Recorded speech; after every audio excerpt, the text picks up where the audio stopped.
কেউ দাম দিতে চায় না, দাম দিবেও না, কথাই ঠিক। যতদিন শরীরে ক্ষমতা আছে, যতদিন শরীরে রক্ত আছে, ততদিন পর্যন্ত মানুষ ইসলামকে মূল্যায়ন করবে না। যেদিন ইহকাল ছেড়ে পরকালে পাড়ি দিবে, যেদিন শ্বাস বন্ধ হয়ে যাবে, দুই চোখ যেদিন বন্ধ হয়ে যাবে, সেই দিন এরা বুঝতে পারবে যে পৃথিবী কি জিনিস, দিন ইসলাম কি জিনিস। আজকে আপনারা কেউ মূল্যায়ন করেন না, করতেও চাইছেন না, আপনাকে আমি বোঝাতেও পারবো না। এখন আপনার ক্ষমতা আছে, পার্টির জোর আছে, টাকার অহংকার আছে, শরীরের ক্ষমতা আছে, কাজে আপনাকে এখন বোঝানো সম্ভব নয়। অতএব আমি আপনাকে এখন অনুরোধ করে বলতে চাচ্ছি যে শীতের দিন, ঠান্ডাও আলহামদুলিল্লাহ ভালোই আছে আজকে, তো ঘন হয়ে বসলে কি একটু কষ্ট হবে না ভালো লাগবে? ভালো লাগবে। তো চাচা আপনাদেরকে আবার দাওয়াত দেবো আমি, আবার দ্বিতীয়বার দাওয়াত দেওয়া লাগবে নাকি?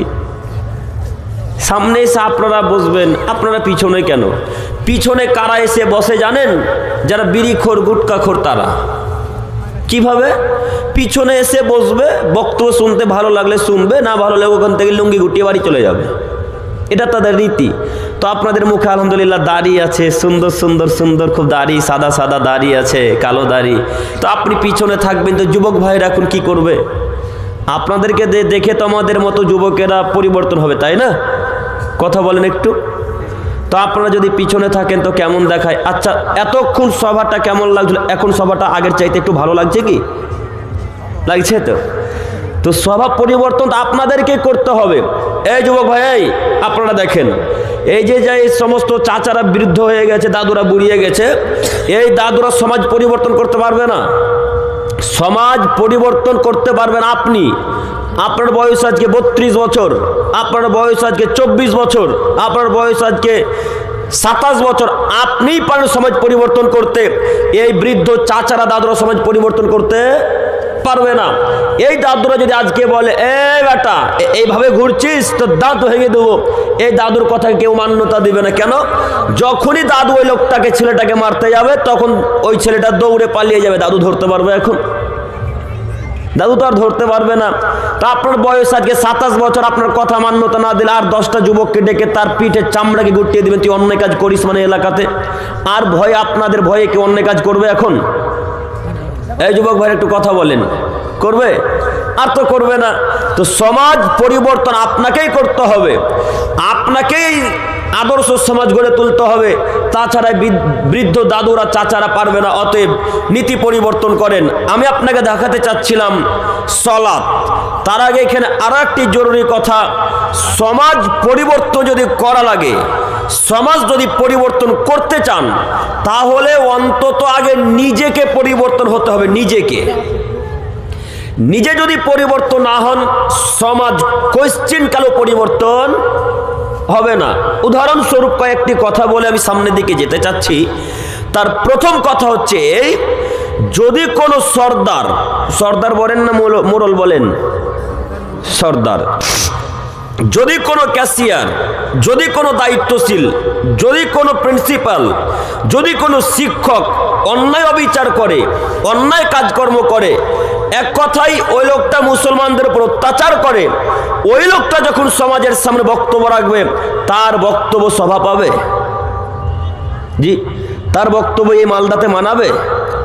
তার বক্তব্য কেউ মানবে না। একটু আপনাদের এলাকার কথার কথা আমি বলছি না, আপনাদের এলাকার মানুষ, আমি বলতে চাচ্ছি কথার কথা, আপনাদের এলাকার যিনি সর্দার, ওই বিড়িখোর বা গুটখাখোর বা সিগারেট খোর, এক কথায় হারাম কাজকর্ম করে, তো এই সর্দারটা যদি আজকে এই জায়গাতে আমের গাছের গোড়াতে কেউ যদি মদ পান করে বা নেশাদার দ্রব্য খাই পান করে বা বিড়ি পান করে, আর ওই সর্দারটা এসে যদি বলে, এই বেটাই তুই বিড়ি পান করছিস, দাঁত ভেঙে দেবো একেবারে, এই কথা যদি কোনো সর্দার বলে, ওই ছেলেগুলো সর্দার কথা মানবে?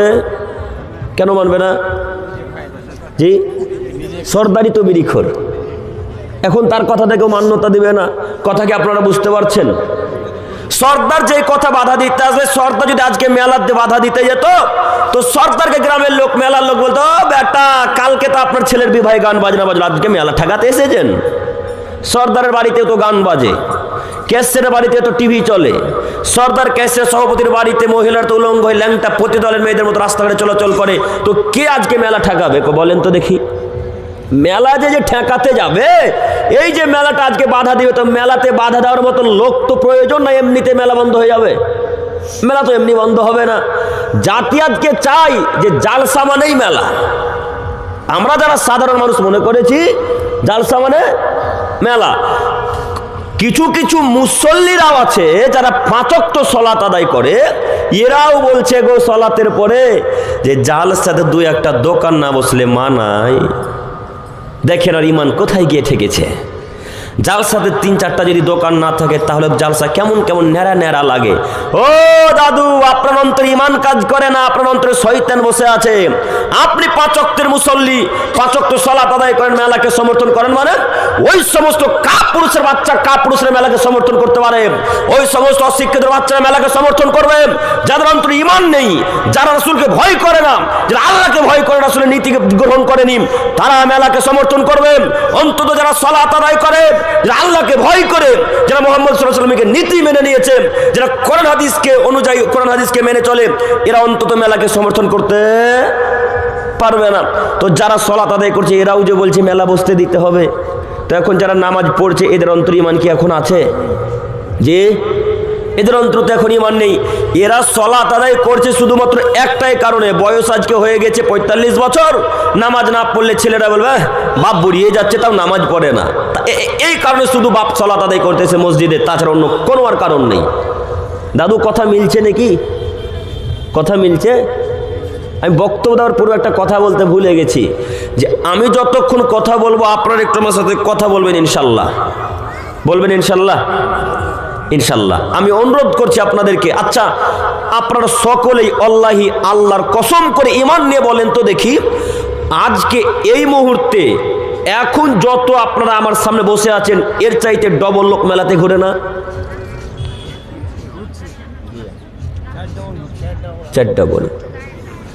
আজকে যদি আপনারা এখানে 100 জন থাকেন, তো ওখানে আমার আইডিয়া 600 থেকে 700 লোক ঘোরাঘুরি করছে। কথা মিলে? তো আজকে জালসা দিয়ে কোনো লাভ হলো? তাহলে কোনো তো লাভ হলো না। আমরা যে এতদিন ধরে অনুষ্ঠানটা করেছি কিসের আশাতে? জান্নাত যাব তার কারণে, না অন্য কোনো আশা আছে? আর জান্নাত যাব তাই, জাতিকে পরিবর্তন করব তাই। তো আমার কথা শুনে সবাই যে যাওয়ার সময় মেলাতে ঘুরে যাবে গো, তো কে পরিবর্তন হলো এখন? অতএব আপনাকে আমি অনুরোধ করে যাচ্ছি, এই মেলাকে ঠেকাতে হবে। আমরা সাধারণত মনে করেছি জালসা মানে মেলা, জালসাতে আমার সালা সালি আসবে, শ্বশুর শাশুড়ি আসবে, গরুর মাংস 5 কিলো কিনবো, সবাই মিলে খাবে, হাসি ফুর্তি করে সকালবেলা ঘুম থেকে উঠে বাড়ি চলে যাবে। এটাই মনে করেছি আমরা জালসা। তা আসলে এটা কি জালসা? এটা কি প্রোগ্রাম? এটা কি দিনী সভা? এটা তো দিনী সভা নয়, ইসলামিক সভা হবে। কোন প্রকারের মেলা বসবে না।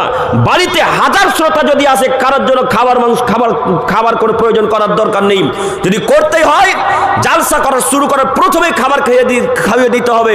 জালসা চলাকালীন আর তাদের মুখে খাবার যাবে না। এখন এই স্থানে থাকবে রাত্রি 10টা-11টা পর্যন্ত। কই এখন আপনার পরিবার এখন দেখেন বাড়িতে গল্প করছে, আপনি এখানে আছেন। কথা আমার মিলে না আপনাদের সাথে? কথা মিলছে দাদু? বলেন। তা আপনার সালাসালিকে কিসের জন্য দাওয়াত দিলেন? ভাত খাওয়ার জন্য শুধু, না জালসাতে কিছু শুনবে তার জন্য দাওয়াত দিলেন? কিছু শোনার জন্য দাওয়াত দিয়েছেন। তো এসে তা আপনার পরিবারকে ধ্বংস করে 1000 টাকা নষ্ট করে চলে গেল। আপনিও ধ্বংস, ও ধ্বংস। আপনার টাকা গেল, ওর ঈমান গেল। ও তো কিছু বোঝে না, দিন ধরো বোঝে না, সালাত আদায় করে না। আপনি তো 5 ওয়াক্তের মুসল্লি, আপনি বোঝেন তাই দাওয়াত দিয়েছেন। তো কই আপনি বললেন না চলো ভাই জালসার স্থান থেকে ঘুরে আসি? বলেছেন একদিনও? বলবেন কিভাবে? কেউ তো দিন ধর্ম আমার বুঝি না। যাই হোক, আমি বলতে চাচ্ছিলাম আজকে থেকে পরিবর্তন হতে পারবো না ইনশাল্লাহ? পারবো ইনশাল্লাহ? ইনশাল্লাহ। আল্লাহ তুমি আমাদের এই গ্রামের মানুষকে কবুল করো, সকলে বলি আমিন। সম্মানিত উপস্থিতি, আমি বলছিলাম সলাত এমনই একটা ইবাদত যে ইবাদতের উপর সারা পৃথিবীর ইবাদত নির্ভর করে। সালাত এমনই একটা ইবাদত যার উপর পৃথিবীর সমস্ত ইবাদত নির্ভর করে। সালাতের উপর নির্ভর করে হজ, সালাতের উপর নির্ভর করে যাকাত, সালাতের উপর নির্ভর করে দান খায়রাত, সালাতের উপর নির্ভর করে মায়ের সাথে ভালো আচরণ নেকি, সালাতের উপর নির্ভর করে যাকাত, সালাতের উপর নির্ভর করে পৃথিবীর যত যাবতীয় ভালো কর্ম আছে, দান খায়রাত আছে, সব ইবাদত নামাজের উপর নির্ভর করে। যার নামাজ আছে তার সব ইবাদত আছে, যার নামাজ নেই তার কোনো ইবাদত নেই। অতএব যে লোকটা সালাত আদায় করে সে লোকটা মুসলিম, যে লোকটা সালাত আদায় করে সে কাফের, লা শাক্কা ফিহিন্না, এতে সন্দেহের কোনো অবকাশ নেই। যে লোকটা সালাত আদায় করে সে মুসলিম, যে লোকটা সালাত আদায় করে সে কাফের। একটু আপনাকে আমি মুহাম্মদ সাল্লাল্লাহু আলাইহি ওয়াসাল্লামের নীতি দেখাচ্ছি, দেখেন। ওই তো আপনাদের ওটা তো কাঁচা রাস্তা, ঢালাই রাস্তা তো নয়। ঢালাই রাস্তা কি? তো মনে করেন ওই কাঁচা রাস্তার উপরে একটা মৃত বিড়াল পড়ে আছে। তো বিড়ালটা 2-3 দিন পড়ে থাকার কারণে পেট নাড়ি বুড়ি ফেটে দুর্গন্ধ বেরোতে শুরু করেছে। তো এই কি গ্রামটার নাম, গোলাশিবগঞ্জের মানুষ টিকতে পারে না। গোলাশিবগঞ্জের মানুষ বিড়ালের দুর্গন্ধে টিকতে পারে না। পচা কোনো প্রাণী বা মানুষ যখন মারা যায় তখন তার দুর্গন্ধ একেবারে আলাদা হয়, টিকা যায় না, তাই না? তো এই প্রাণীটা ওই রাস্তাতে পড়ে আছে। তো এই লোকগুলার মধ্যে কোনো একটা লোক ওই মৃত বিড়ালটাকে তুলে নিয়ে গিয়ে মাঠে কোনো এক জায়গায় গর্ত খনন করে পুঁতে দিল। তো আল্লাহ নবী বলছেন, ওই যে লোকটা মৃত প্রাণীটাকে উঠিয়ে ফেলে এলো, ওই যে লোকটা কষ্টদায়ক বস্তুটাকে রাস্তা থেকে সরিয়ে দিল, ওই যে লোকটা রাস্তা থেকে পাথর সরিয়ে দিল, ওই যে লোকটা রাস্তা থেকে ভাঙা কাঁচকে সরিয়ে দিল, ওই যে লোকটা রাস্তা থেকে কাঁটাদায়ক বস্তুকে সরিয়ে দিল। এক কথাই কষ্টদায়ক বস্তুকে যদি কোনো আদমের ছেলে মেয়ে সরিয়ে দেয় তো মুহাম্মদ সাল্লাল্লাহু আলাইহি ওয়াসাল্লাম বলেন ওই লোকটা জান্নাতে যাবে।